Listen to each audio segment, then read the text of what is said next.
Anybody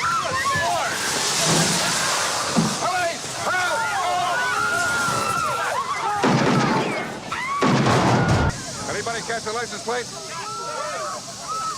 Anybody get a look at the driver?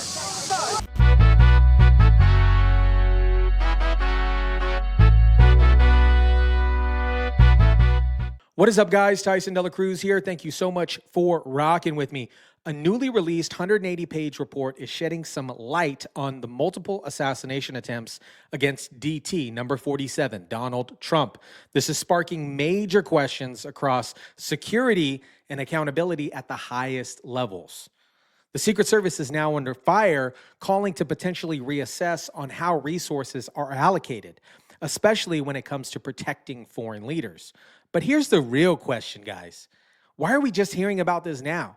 And what does this have to say about the current state of leadership and the lengths some are willing to go through to silence Trump? We're going to jump into a video with Jesse Waters. He jumps into this whole controversy.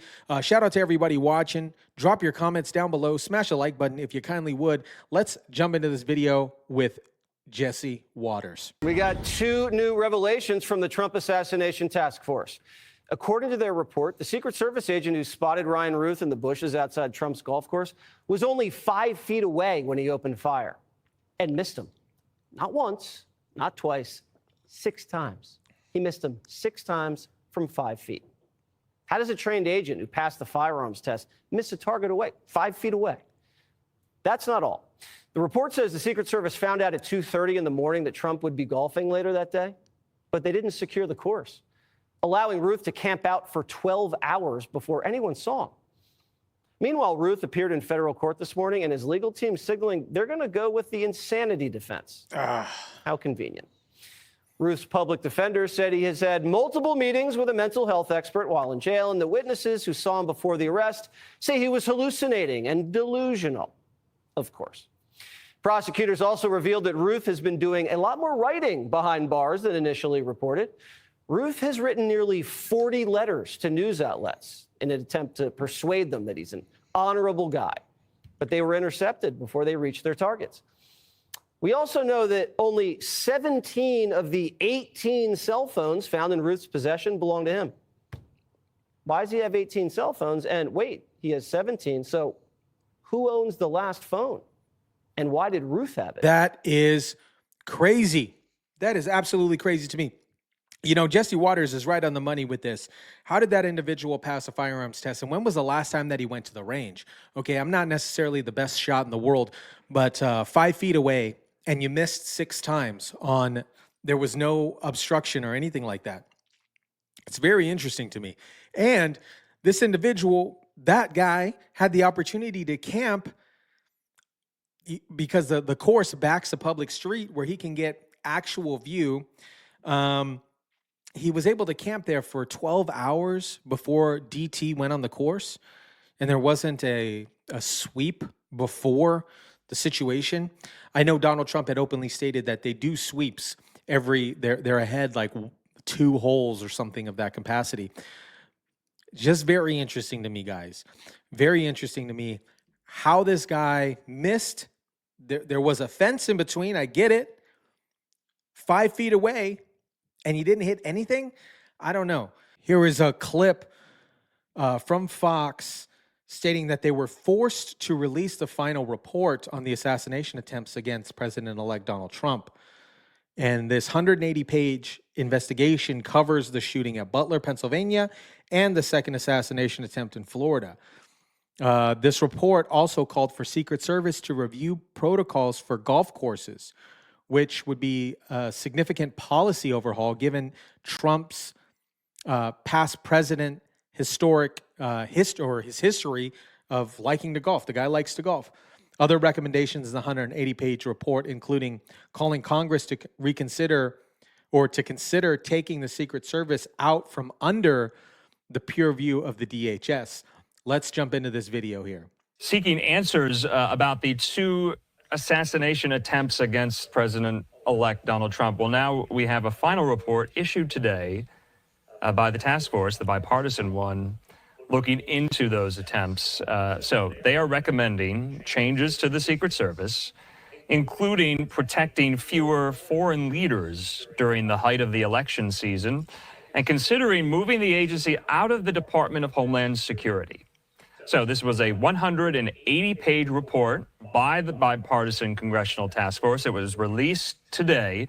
It's one of the most detailed looks so far into the July assassination attempt against Trump during that campaign rally in Butler, Pennsylvania, and the second one in Florida 2 months later outside of his golf course there in West Palm Beach, Florida. Now, like other investigations and reports, the task force railed at the agency tasked with protecting the top echelon of America's Democratic leaders. The authors of the report wrote this, quote, "The events of July 13th, 2024 were tragic and preventable, and the litany of related security failures are unacceptable. The Secret Service's zero-fail mission allows no margin for error, let alone for the many errors described in this report there." So wanted to make sure we let you know that this was released today, and you can find it online to read through it if you so choose to do so. Some of the others... I'll place the link for the full report in the description below if I can find it, which I should be able to. I'll place it in the link in the description down below. But this is, this is one of the main reasons why they're semi-afraid of getting Kash Patel in. Well, I think, first of all, Laura, he pledged to me today that he would be absolutely transparent and he would make available to the public all the facts about who, for instance, came up with the idea to try to recruit spies in Catholic churches. Who is it who gave the green light to send SWAT teams to the homes of pro-life demonstrators? Who is it that green-lighted sending the FBI to the homes of parents who went to school board meetings, as you were just reporting on? All of that needs to come out. So far, do you know who's been disciplined, let alone fired for any of that? Nobody. Zero. He told me today he was going to get to the bottom of all of it, that there would be complete and total transparency, and that would be a terrific first step towards restoring some confidence in the FBI. And we look back at that report that was released, or the investigation that was, the report of the investigation that was released regarding the Butler situation. And it did show a litany of mishaps and missteps regarding the Secret Service. July 13th was a failure of the Secret Service to adequately secure the Butler Farm Show site and protect President-elect Trump. That abject failure underscored critical gaps in Secret Service operations, and I recognize that we did not meet the expectations of the American public, Congress, and our protectees. And it is absolutely ridiculous to me that they didn't have a drone in the air. They did not have a drone in the air. They did not, scour the area. This man, the individual, that would-be assassin, and at the Butler rally, was visible, walking around with a rangefinder, walking around with a rifle on his back, jumping from rooftop to rooftop like he's in a video game. And nobody decided to stop him. Nobody was set on the water tower. It's absolutely ridiculous. I'm excited to get a more efficient and safer government, not only for the individuals elected in the cabinet, but us as people, as Americans. Because if those mishaps are happening on such a high level, imagine what is happening on the civilian level. I'd love to know your guys' thoughts on this. Drop your comments down below, smash the like button, share, subscribe, and as always, guys, I'll catch you on the next one.